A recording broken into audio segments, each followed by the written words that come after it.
You're probably asking yourself how this all happened. Well, let me take you back to the beginning. When our daughter was getting ready to graduate high school, we bought her her first motorcycle, and let me tell you, she has been an inspiration to me for most of her life. Her having the stones to take that motorcycle down into Dallas and by herself, just ride it into the city and just go explore and discover things and learn things about herself was instrumental to me.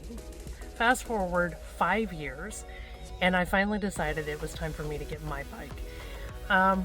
We kind of had our eye on a motorcycle over at a used dealership that's near our house, and I didn't say anything at the time, but I was really kind of interested in getting it.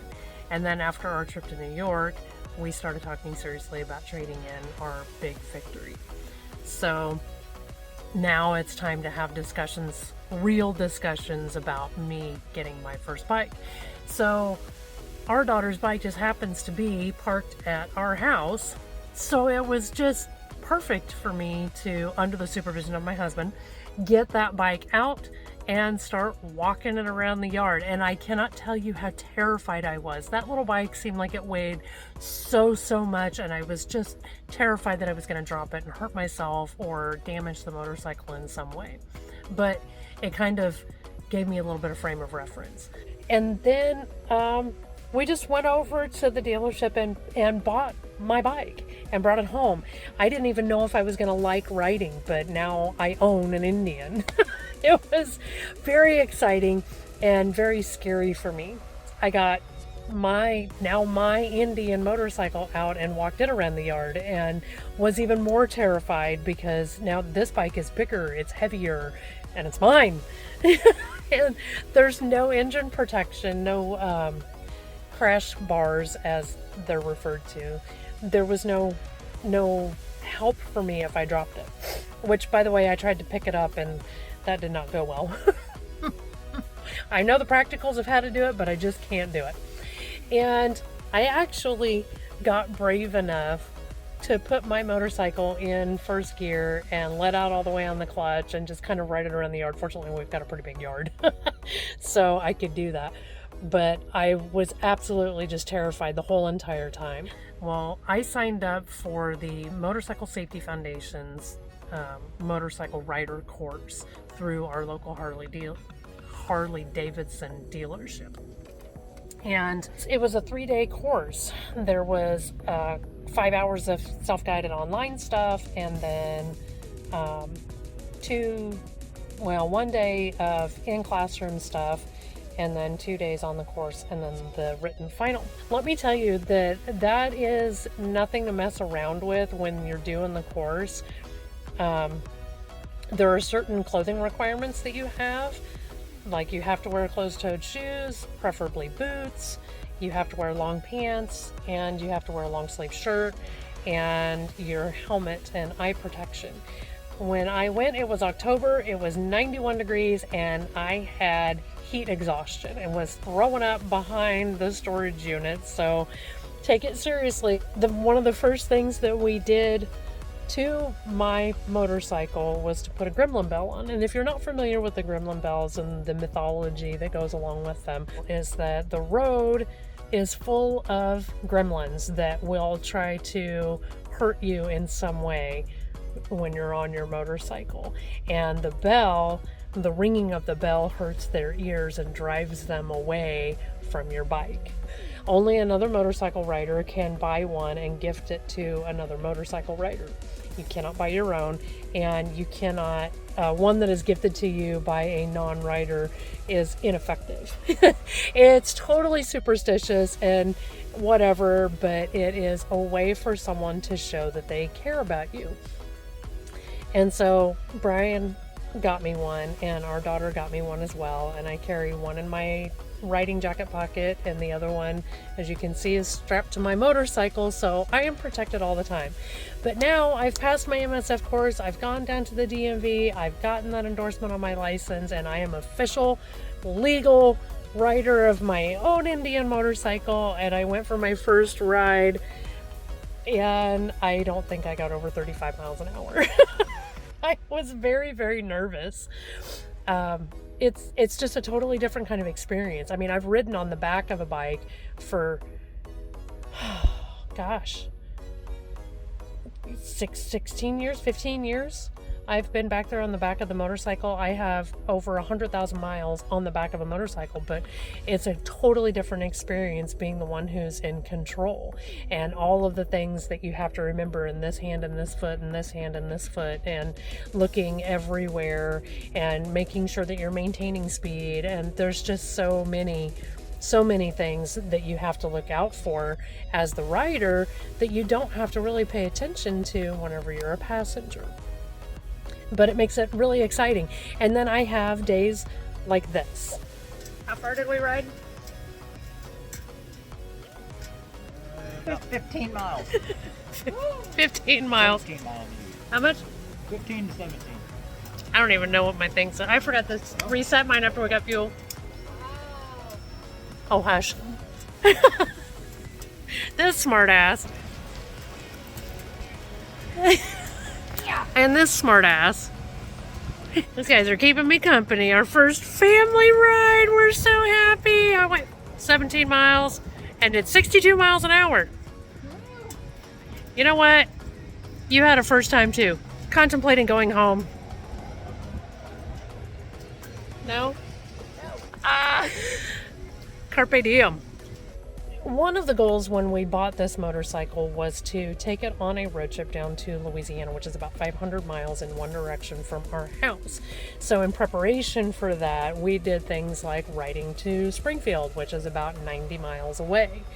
And that trip, I was really proud of myself because I'd gone 200 miles in that day. I want to hang on to these moments where I'm so excited because it was all so new. I kind of feel like I need to like vlog about all of my little minor achievements on the motorcycle as they happen. I am super proud of myself for a couple of reasons, and I don't know if everybody's this way, if it's just me. You know, I did a hard thing. I went at almost 50 years old and got my motorcycle endorsement and got a motorcycle and started riding it. And I did a hard thing, and I am proud of myself for doing the hard thing. Yesterday, we did our longest trip.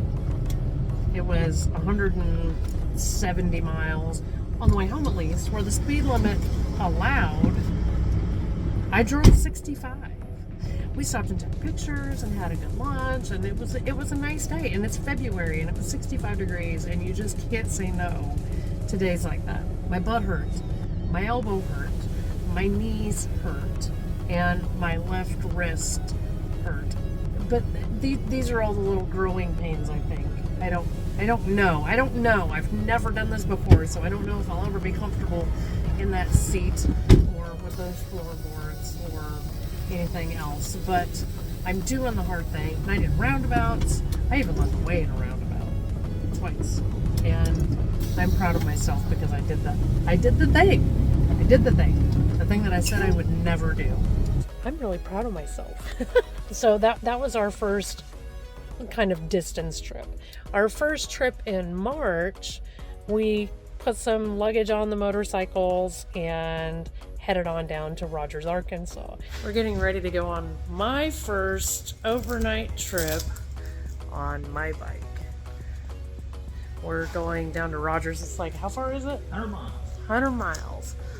So, wish me luck. It's a little breezy today. That's better. Yes, it's better. It's supposed to rain later today. I think we're going to miss all of that. It's supposed to rain tomorrow. It's supposed to rain Saturday. The day we come back. Yeah. We've got our rain gear with us. Hopefully we won't need it. Yep. See what happens. But check out these bikes. There's my beast. And there's hers. You're leaving here probably another hour or so. Yep. Get on the road. Bye. See you on the road. I think at the time I told you guys that we went down for a little weekend getaway, which is not entirely untrue, but we didn't take the truck. We took the bikes and went and stayed in a little Airbnb down there for the weekend and just kind of rode around Rogers, Arkansas and the surrounding area. Again, getting me some practice miles in curves and just being at speed and in traffic and all of that. And that is where this happened. Well, I did it. I dropped my bike in a very public intersection.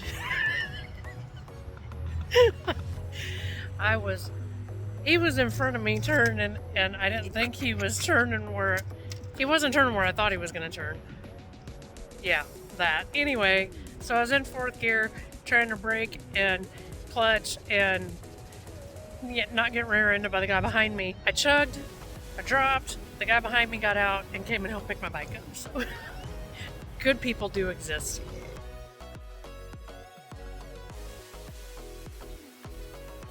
Owning my own motorcycle means all of the things that come along with that. I'm now responsible to make sure that my brakes are working and that my oil is topped up and that my tires are in good condition and that my clutch isn't slipping and all of the maintenance things that go along with motorcycle ownership.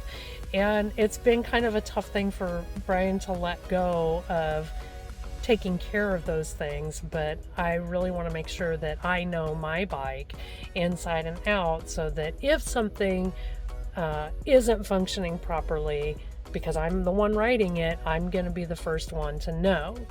And if I'm intimate with my bike, I will know. It's kind of my theory on that. Another part of owning your own motorcycle and keeping in tune with it is also keeping it clean. If it's clean, you can see more easily if there's damage to your bike after a ride. In between everything else, as often as I can, I have tried to get on that motorcycle and get some experience and just go and have adventures with Brian. Ahead of our trip to Louisiana, I have just about 1,000 miles on my own bike. It's kind of scary to think that I'm gonna ride now double that distance to get down there and back. I'm looking forward to that. I'm looking forward to seeing the countryside. I'm so excited. I'm so looking forward to this. It's gonna be an epic adventure. It'll be something that tells me a lot about my capabilities as a rider and whether or not I want to continue that. I don't have any cruise control on my bike. I don't have any sort of like roll creature comforts on the bike. I don't have highway pegs or anything like that. The one thing I did allow myself was a backrest, and it kind of helps keep me in my seat when I accelerate a little too hard. We've settled into the idea that when we get back, I may decide that I don't ever want to ride my own bike again and we'll sell it. So I don't know what's going to happen, but I look forward to this particular chapter in my life with really, really great anticipation. And that is the story of my first bike. Like, share, and subscribe. Thank you for watching. I'm really glad that you stuck around till the end of this video. Come back next week and you'll get to see my first really big trip with this bike. But in the meantime, see you bye.